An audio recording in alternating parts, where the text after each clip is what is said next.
Hello, welcome to The Route to Success, where we explore the power of hope, resilience, and practical leadership through real stories from people who build stronger communities. Today's episode is going to be a little bit different.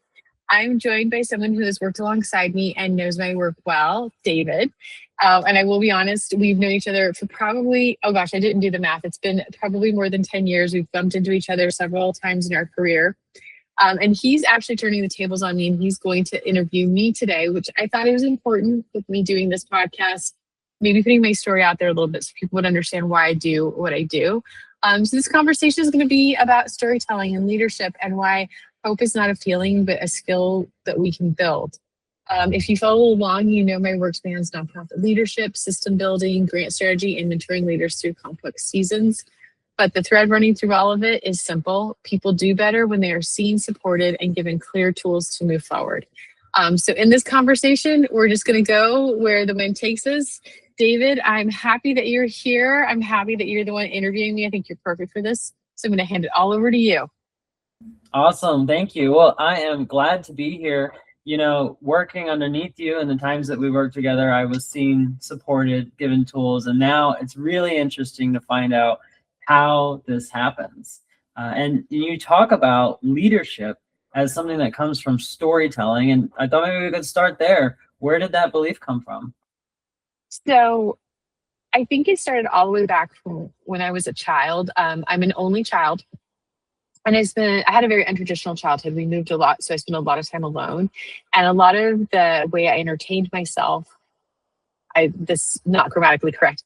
Much of the time I entertained myself by either living in an imaginary world or reading books. And as I got older, I found that I learned so much through books, especially stories. And so for me, I think leadership is storytelling in that maybe you can read somebody else's story and learn from them, but also sometimes the easiest way to share leadership tips and journeys is through storytelling when you can relate to people. And for me, that's where I've always related and met with people. And one of my passions, my side hobbies is telling stories. And I always it's writing stories, I should say, and writing. And I always try to impart some lesson or wisdom, not in like a weird way, but more like how John Gordon does it, the way he writes his books, where he's got this great story, but the message is so strong. And for me, I really remember his books because I remember the story so well. Yeah, it sounds like you were hearing people as like being able to see their story, and that helped you to relate to them. But I'm hearing you also weave in that you keep this central message going, and that the story and the central message are coming together. So it sounds like you were learning about people through stories, and I'm just curious, as you kind of went through life, taking that approach of really paying attention to the stories and using it as leadership, what did you learn about people that shaped you into the leader that you are today? I'm sure you got a lot of lessons. I think the biggest lesson I learned is that since the beginning of time, people are people, and that the dynamics and the way that we interact with each other really hasn't changed. And so I'm one of these people where I'm very rooted in the past, that when I feel like we understand our history and where we come from, that allows us to heal and grow and move forward. And so for me, weaving in my love of history and studying other leaders and hearing their stories allowed me to witness what they did, how I would have done it differently, and how I could use those lessons now. Like, for example, and this is probably very common, but when Hamilton came out, I was just like, I know nothing about Alexander Hamilton.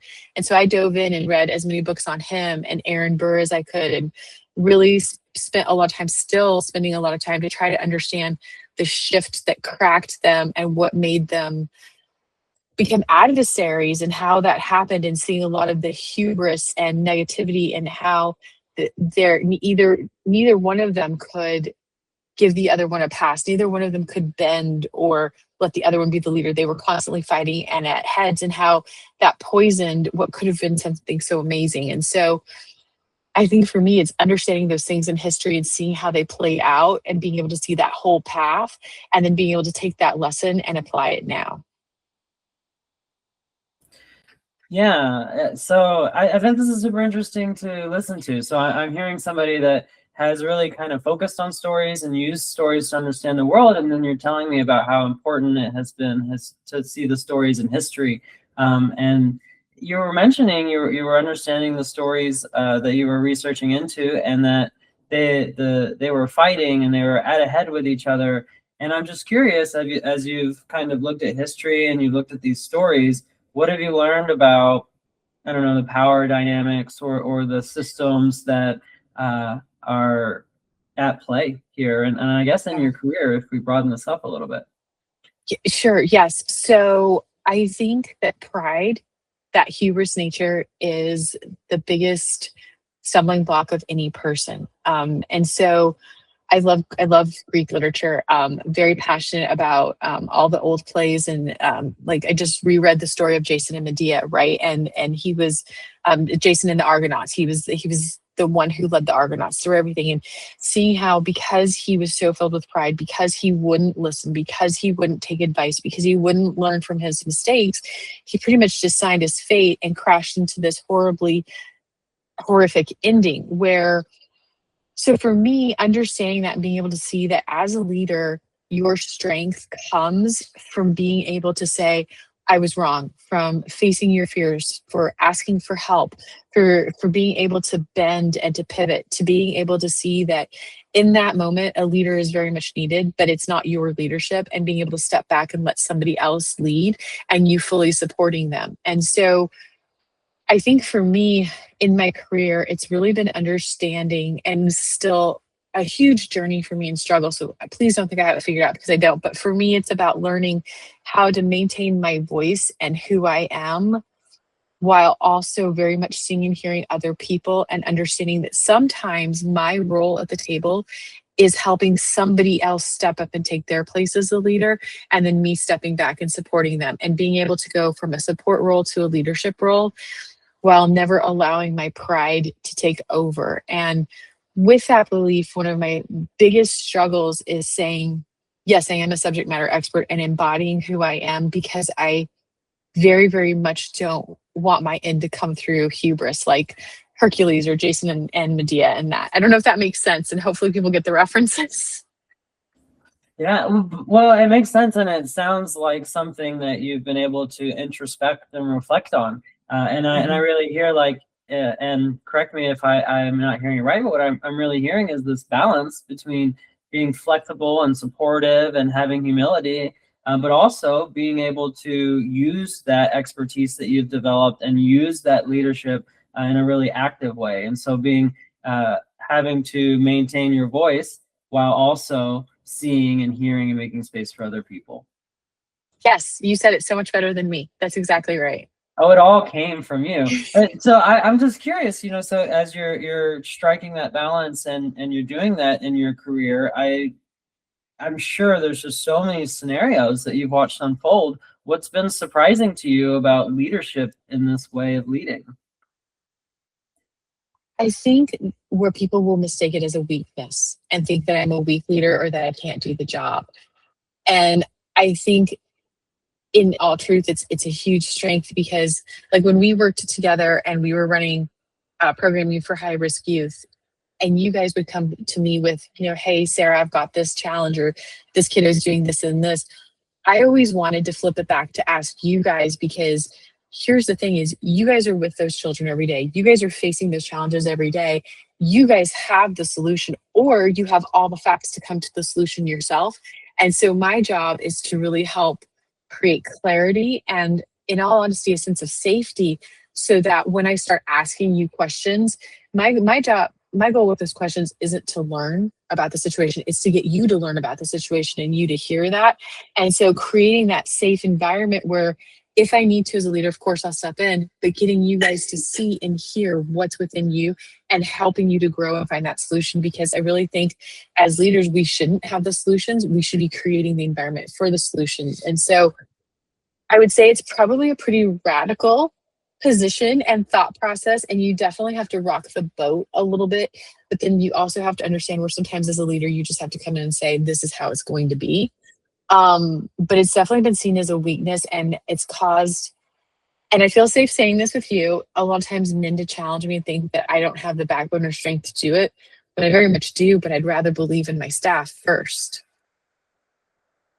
It is really shocking the way that, even just as you're describing it and the way that people react. So what I'm hearing from you as a leader is somebody who's holding space, and rather than being so focused on the solution that comes out, you seem very focused on the people finding that solution. And I hear that what you're really tailoring all of your leadership around is the clarity and safety and the foundation that's needed in order for these people to find solutions. So you actually work at a foundational level, it sounds like, instead of skipping to solutions. Yes, that's exactly right. Yeah. And so it's really interesting that they're going to see that as a weakness because you're holding the space instead of bringing the answer out. And that sounds like a cost. And I'm just wondering what costs have you actually found leadership to have that maybe people aren't really talking about? Leadership is the biggest cost in the world. I mean, I'm not going to say this quote correctly, but I'll get the meaning across. It's a John Wayne quote, and it's, to me, leadership is all about courage and having the courage to be scared to death and get up in the saddle anyways. And so the cost is knowing when you have to have those difficult conversations and being brave enough to have them. It's knowing when you need to have the space and let your staff be seen. It's knowing sometimes when you have to push your staff, and maybe they think you're being cruel, but you know if you don't push them, they're never going to become what they're going to become. And so the cost is one of constantly an internal dialogue between, did I do the right thing? Did I not do it? Reflection, self-doubt, and then also justifying your actions to the outside world, and coming to a place where you've become comfortable enough with yourself that you don't really care what the outside world says because you're confident enough in the results that you're getting. But it's definitely, you have to have a lot of courage and bravery all the time, and you always have to be the first one to walk into the fire. And so I don't think people always understand. They're like, oh, if you know, you're the leader, you have all the power. And the truth is, yes, you do have all the power. And if you're not scared to death, then you're not doing it right. And so it's being able to constantly manage that fear and squash down those emotions to get to the place of peace for your staff. Yeah, and so when you have all that power and you have all these jobs to do, you also have to do that internal dialoguing. And I like the way that you phrased it, that the cost is knowing. I think I might have heard before, I don't know a direct quote of it, but you can't be courageous if you're not first scared. Exactly. Yes.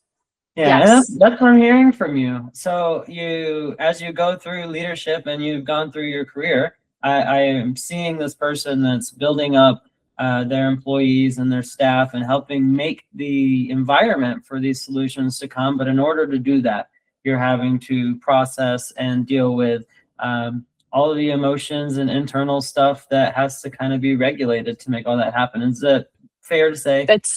That's exactly what happens. And being able to sometimes hide the emotions well enough from your staff so that they don't feed off your energy. Because if I'm scared and you know I'm scared, you're going to be scared.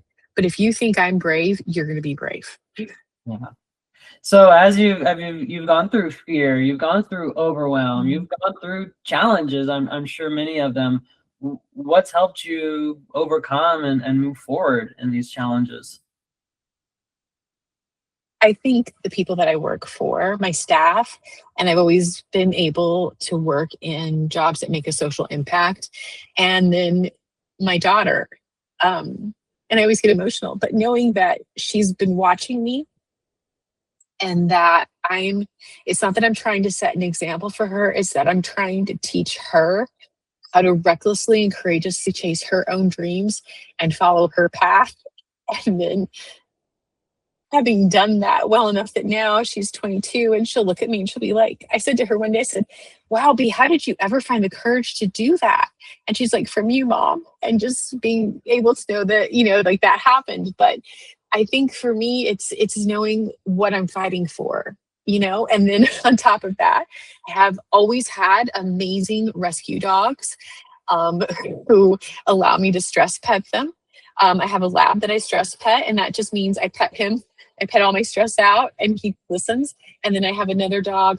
She goes on nature walks with me. We reflect a lot. And she's great at listening to me while we walk, which makes me sound a little crazy, but there's just something for me about movement and that peace and that nature and a little dog smiling up at you. But I think it's when you know what you're fighting for, it makes it all worth it. And it's trying to create a better world for this next generation, and having the joy in seeing how this next generation is so much healthier and doing such a better job than me and my generation ever did. And I have so much confidence in where the world is going because of what I'm seeing and hearing from everybody, like with my daughter's generation, and how welcoming they are. And that really gives me that courage to keep pushing forward and fighting for them. Yeah, it's, you know, you tell such a great story. It's really starting to become clear, like who you are as leader and how this is coming out. And I have to say, as somebody who had worked under you, I felt inspired. I felt empowered, right? So I can even relate myself with what B is saying. But what I'm hearing you say is that what is getting you through these hard times and keeping you moving forward is knowing what you care about. You're caring about the staff, you're caring about your daughter and the relationships with your dogs. And it actually goes back to what we were just talking about. You're not caring about solutions as a first degree care. You're caring about creating the environment for people, that these people can find their solutions. And when things get hard, it sounds like you focus on those people again. That's exactly right. Yes. Yes. So I'm hearing your story. I'm really getting this picture of how this leader, how she leads, how she has to make leadership happen and what leadership looks like. I'm curious, you talk about story, but you often bridge story with data. And so I want to talk about that a little bit. What's going on, bridging story with data? What is that about? So I think that's because short story, I have 2 master's degrees. And the reason I have 2 is because the day that I finished school and I was graduating and going to walk, my grandmother quite literally dropped dead. And I was a primary caregiver for her. And so I spent a summer lost in grief, and I desperately needed to make sense of life. And in that moment where I was, the only thing that made sense was school. So I went back to school. So it was very much a grief coping mechanism. That being said, both of my master's degrees are rooted in science and data. One of them is all about social community services and how social work works and how leveraging community works. And the other one is in public health and epidemiology. And for me, when I can see, sorry, excuse me. So while I'm very passionate and I want to see the data, I've also, hear the story. I've learned that words are just fluff. Words can carry a lot of meaning, both positive and negative, but it's the actual numbers that give those words the power that they truly can hold. And so when I speak or when I write, and it's in a professional sense, I don't want it to appear that these are just thoughts and ideas that are coming from me. I want I want to show that I've done the research, I've done the legwork, this is the problem, and I'm going to explain this problem and the data to you in a way that's going to resonate with you by telling you a story. And so for me, it's a way of giving that fluff, the emotion and the passion and the depth in the story so that you truly see the whole picture. Because like when I talk to people about coaching and mentoring and working with people, I'm always like, we have to take a holistic approach. And I think in creating that environment, that's kind of my holistic approach. And so with that storytelling, if you don't have that data to give it that depth, then all you're doing is talking about unicorns and butterflies, which is great. Who doesn't want to talk about unicorns and but at the same time, I just got off a call with a peer that I deeply respect, and we both agree talking is just talking. We're about action. And so when you add that data to your words, you give your story that depth is what allows you to create that action plan and then start moving forward and getting things done.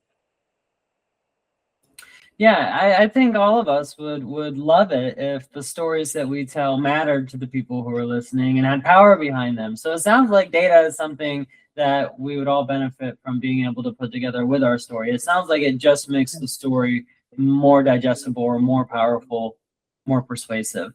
I'm as somebody who works in organizations now, what kind of systems, what has to happen in order to get this data? Where is this data coming from?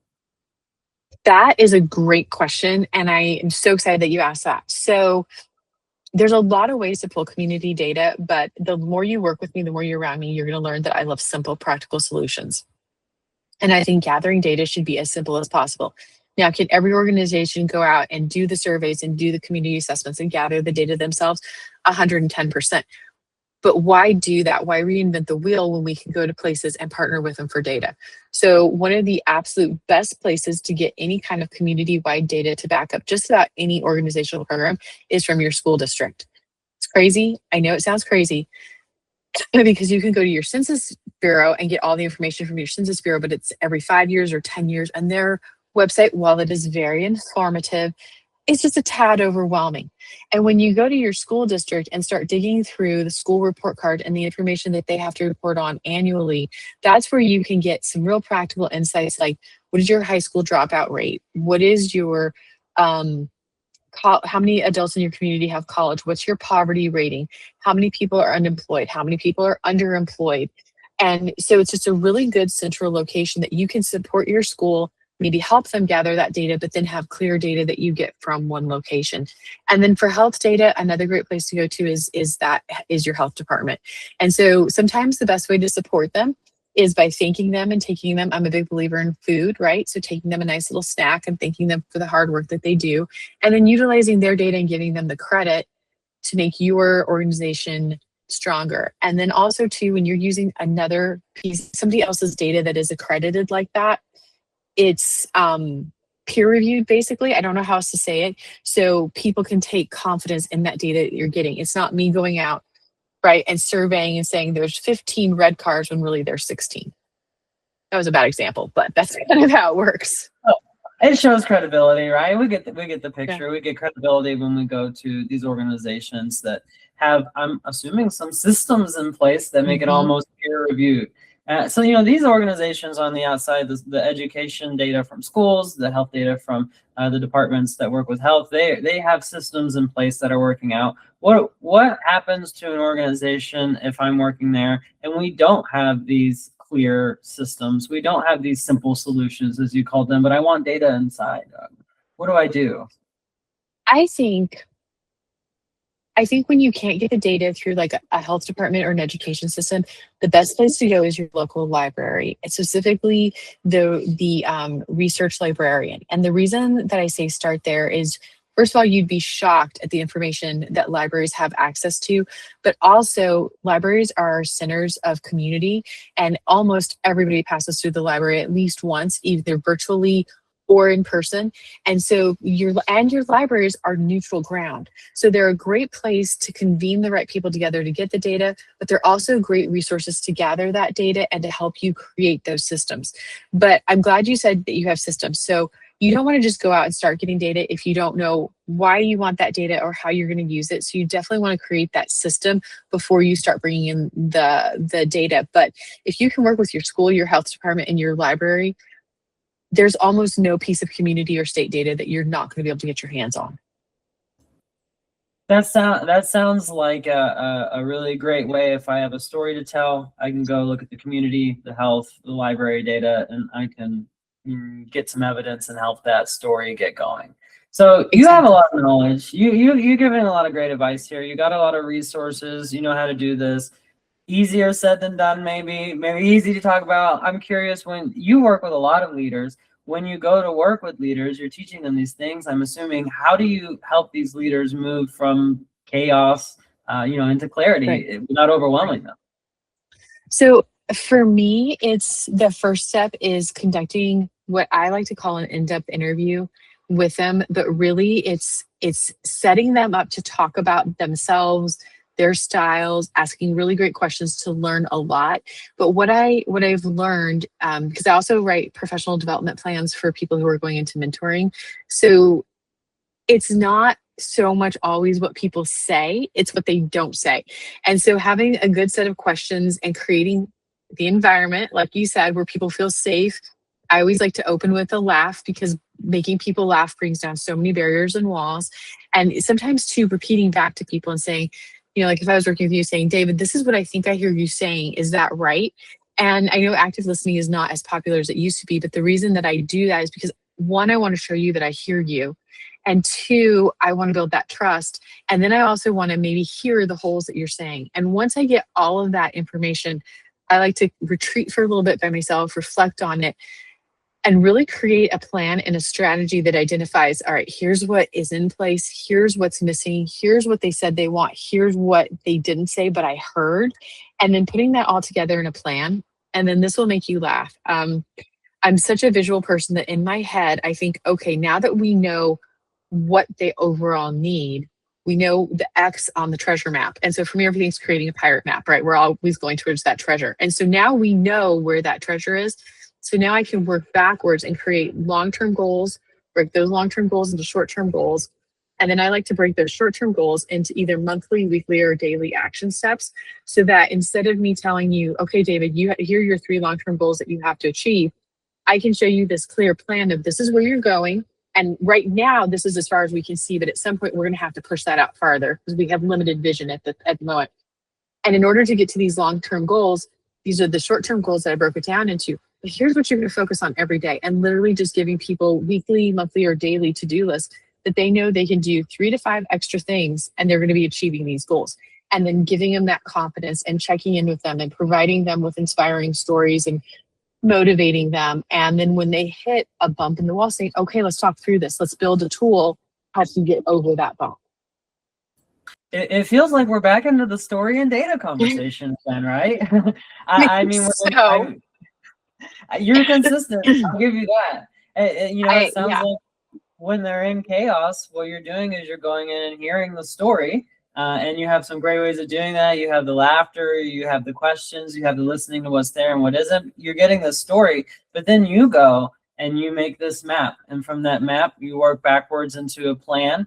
And what I hear in those plans is kind of like what I heard in that evidence. It's like, oh, this is all great stories until, well, what do I do? And you come back with what to do. Yeah. Has it worked? Has it been do people respond well to it? What's it like? It works really well. People respond really well because 9 times out of 10, people just want to be told what to do. But when I can show people, I'm not telling you what to do. This is what you said. I'm just giving you the tools to get there. Then you're basically inspiring people because you're showing them. And I always tell people, you already had this answer in you. You have everything you need in you to achieve what you want. Sometimes you just need the guide, or you need the cheerleader, or you need somebody to make sense out of it. And that's my job, is to make sense about it, check in with you, keep you motivated, and keep you moving forward. And when people realize this was all in me and this was my tools and she's going to help me get there, they go for it. Plus, it's simple. I think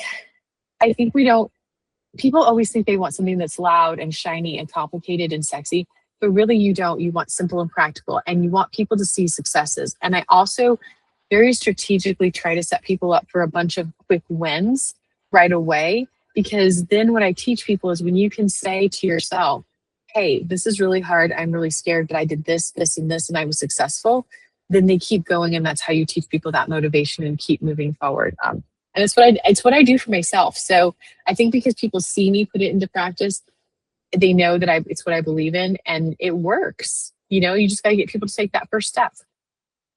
The tool seems to kind of be doing 2 things, right? Like we solved the problem, but we're back to really not the problem, but the foundation that you need. And it sounds like being inspired, being motivated, and having hope. You said, yes, she's gonna help me get there. They get this map and they feel like I'm gonna make it. And you've said that hope is a skill. This is really interesting. So where are we going with this? What is hope as a skill? The tool is giving us this. What's happening here, Sarah? So years ago, I spent a lot of my adult life in a really, really dark place. And most people don't realize that because I mask it really well. But I'm also very vulnerable, and I like to share that. And so when I was in this really dark place, really bad relationship, didn't like myself, I discovered the science of hope. And basically the science of hope, what that is we can, by developing and learning how to have hope and belief in something outside of ourselves, we can build our resiliency. And I was tired of feeling beaten down. I was tired of feeling like I couldn't get back up. So I really dove into this. And so for me, hope is a muscle. And basically what that means is I can set myself to have these successes, and these successes and these wins are going to show me that I can have hope and that I can achieve my dreams. And so it can start really small, like maybe you don't quite know where to do. You just got this huge project for work. You feel like a failure. You're right on the verge of being fired. So maybe by creating that hope, the first thing is to read the project through and create a list of questions. Okay, I did that. That's good. I can take that step forward. Then maybe the next step is asking clarifying questions. Okay, I did that. That's a win. I can do that. And it's just these constant small actions and even bigger actions that you can do that slowly give yourself more confidence and more momentum forward and show you that you have the capacity to get back up when you fall. And so I'll be honest, in this journey, and I've been working on the science of hope and building my hope muscle for probably the last 15, almost 20 years. Excuse me, there have been days where I have felt so beaten down and where everything has gone so wrong that I have literally written down, do laundry on my work to-do list. I will go home and I will completely do a load of laundry. And that shows me that I had that capability, that follow through. I got something done. Maybe it's load the dishwasher. And that gives me the hope to know I can achieve what I want to do. So I'm going to keep moving forward, and it keeps giving me that resiliency. But don't be afraid to use chores, I think is the thing too. Like, or, walking your dog, like set yourself up for success. Like in the mornings, my goal is to get up and walk the dogs 3 times before I go to work and to get a workout in and to clean the RV that I live in. And because I do that every day, and I write down my to-do list and I check it off, that shows me that I'm building that muscle, that I believe in myself, that I have that follow through, and I've started off really positively in the day. Yeah, if we're building this muscle of confidence and momentum through using hope, through having something outside of ourselves we can focus on a little bit, it makes sense. I don't have to just do that with a work task. Do it with chores, do it with the dogs, do it where I can do it. And what I'm really hearing from you is that when I fall, I'm going to be able to build myself up and be able to keep going. But that means that at some point I fall. It means at some point I hit these challenges, and I'm assuming. Well, I mean, I've been through my life. It can feel really alone to go through these challenges, and have somebody come in and be with me without rescuing me sounds really difficult. How do you still let leaders fall so they can grow, but without them feeling alone? How do you support someone in that journey? I think it's by letting them know that they are seen and heard. I think it's by letting people know, I see where you are right now, and I can only imagine how much that sucks. I'm going to sit here and give you space to feel that. And when you're ready to talk, I'm here. When you're ready to do something, I'm here. Sometimes, too, though, it's knowing that balance of when you need to remind people of what they're capable of. And so for me, it would be sitting down with you. If it was you and me, and I'd be like, David, I get you've had this bump. I get it. Been there, done that. I don't want to minimize it. But instead of looking at how far you still have to go, if you could just indulge me, let's turn around and look at how far you've come. Let's look at what you've achieved. Let's look at where you are. And let's talk about each of those achievements and how absolutely amazing they are. And get you talking about things that are other than that problem to get your spirit lifted. And then facing that problem. Sometimes it's also looking at that leader and going, when was the last time you drank water? When was the last time you ate something? When was the last time you moved? And so it's knowing people well enough to know what they need. So for me, I don't work without hydration. And so if I hit a problem that I just can't see my way around or get a clear perspective, the first thing I'll do is drink a glass of water. And sometimes I've even been known to sit down, put my feet up, and just drink a whole 8 ounces of water, because just taking myself away to a different environment, sitting down, putting my feet up, drinking that water gives me a break for a minute. If that doesn't work, I go out on what's called a glimmer walk. I don't know if you've ever done that, where you purposely are moving out in nature, absorbing that green and the sunlight, but then you're purposely looking for moments of beauty. And so for me, I love flowers. So I'm looking at the beautiful flowers and I'm just admiring them. I'm taking everything in for joy. I love how the little dog that walks with me, how she loves to chase lizards. Sometimes it's taking her out to chase lizards and laughing with joy with her, right? It's getting out of that environment. It's getting out of that movement. It's getting out of that negativity and just moving, and then coming back and facing those problems. It's having the safe people to talk them through. And so I always like to let leaders that I'm working with know, hey, I'm a safe place. I'm not going to talk about what you say to me to anybody, but let's talk this out. And we can talk it out as many times as you need. But at the end of the day, that talk has to lead to a plan, and it has to lead to a first step. Yeah, so you sound like you go back to foundations again, even with this. When something's really hard, did you drink water? Have you gotten sunlight? Are you looking for beauty? Are your needs met? Is someone seeing you? Is someone hearing you? Yeah. So Yes. you're going back to the foundations with that, and I know for me and any of the times that life was hard, it's so helpful to go back to that, to have that space. You're giving that space for people to feel. But you mentioned too, then there comes a time of reminding people what they're capable of giving them a push, of I'm gonna phrase it in the way that I heard you saying it, make them build that hope muscle, make them get active. Yes. When someone's in a really hard place and they're just working on these foundational needs, how do you keep hope realistic when things are hard?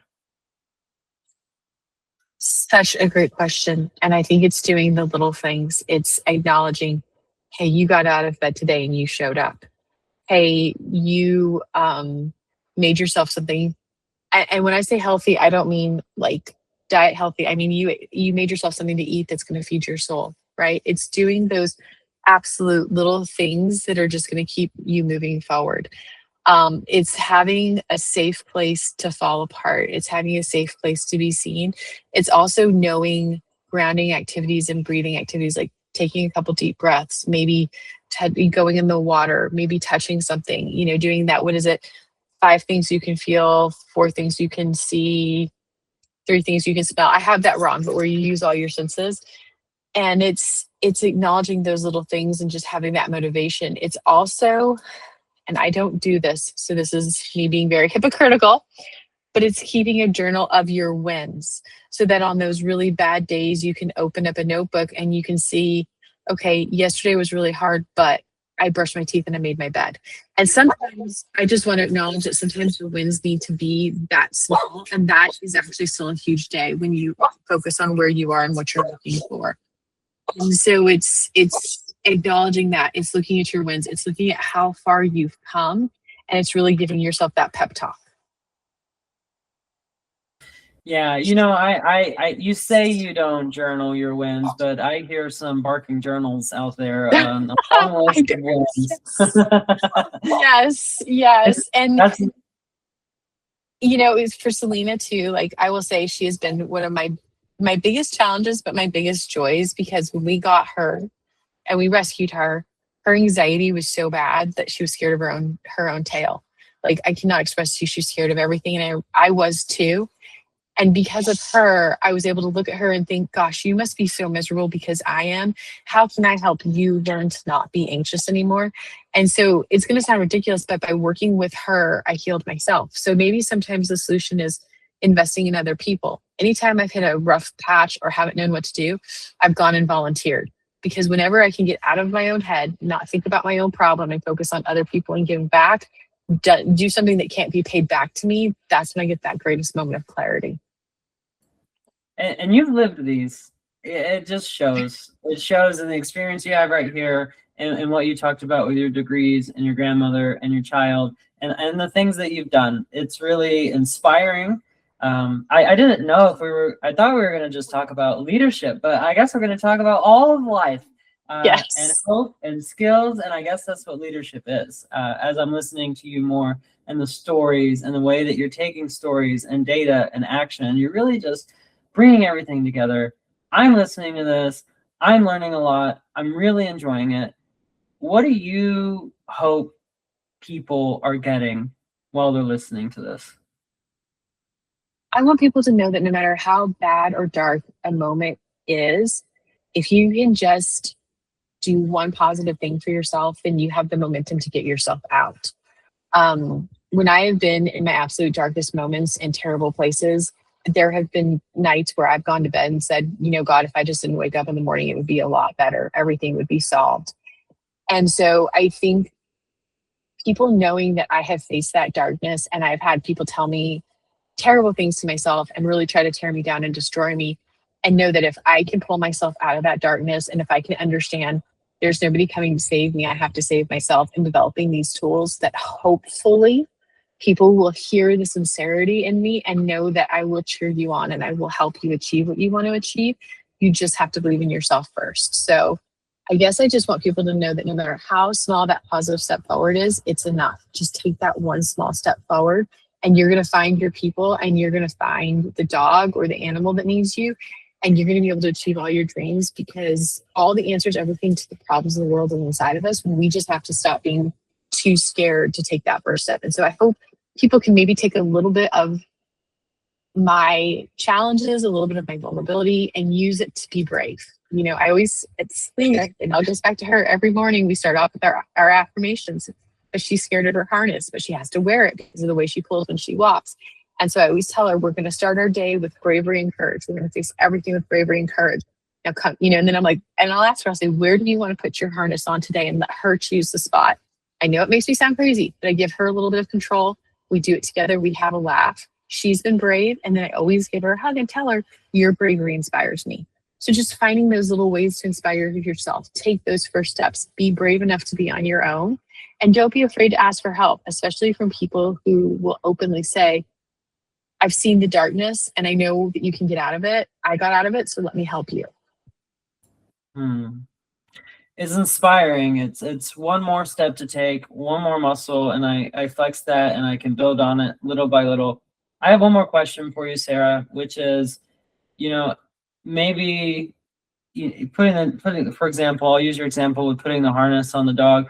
Maybe I think that success would just be if the dog was okay and it didn't matter anymore if I put the harness on. And sometimes I might think that I would be successful and it would take so many steps and I just can't get there. But I'm not hearing success as that kind of a thing from you. What does success mean for you today?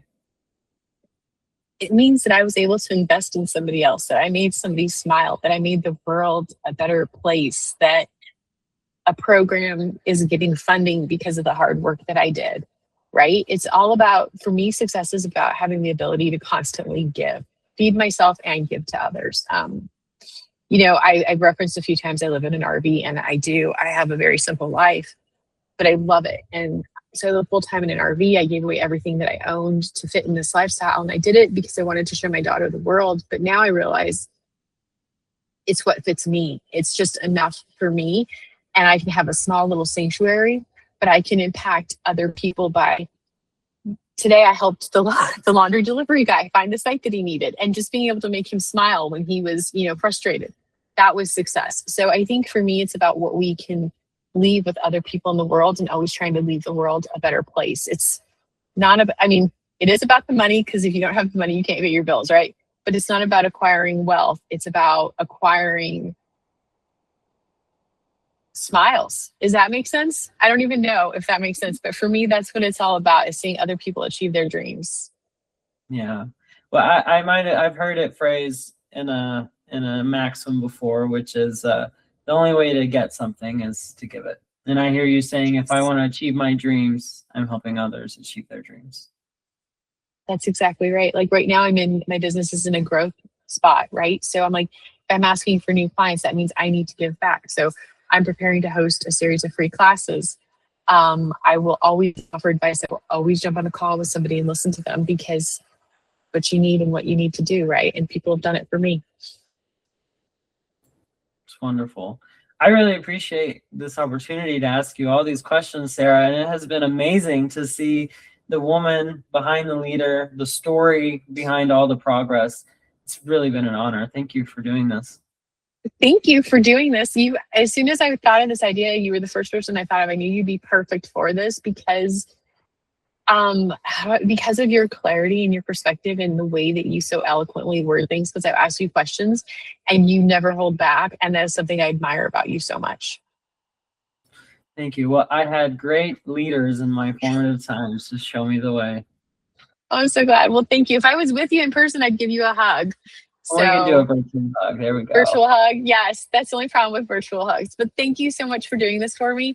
And I mean, you know, I'm always there. If you need me 20 years from now, you can reach out to me and I'll still be here. It's amazing. Thank you so much, Sara.